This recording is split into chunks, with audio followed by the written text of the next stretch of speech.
If you've ever tried to dither an image and ended up with a super blurry mess of dots like this, then let me introduce you to Dither.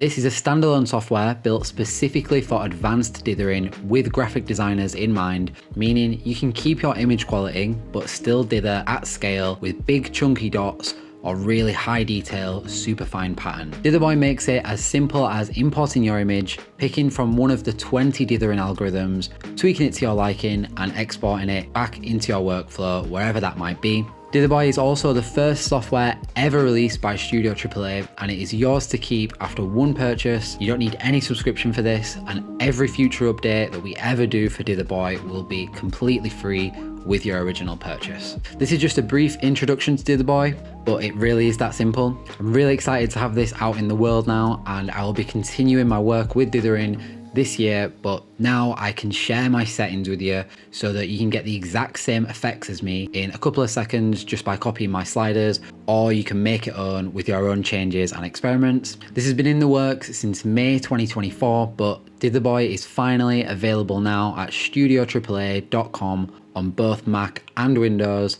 It comes with a full guide for install and use, and if you've got any questions, feel free to get in touch. Loads more dithering content coming this year. Dither is linked under this video. Loads more Dither stuff coming soon.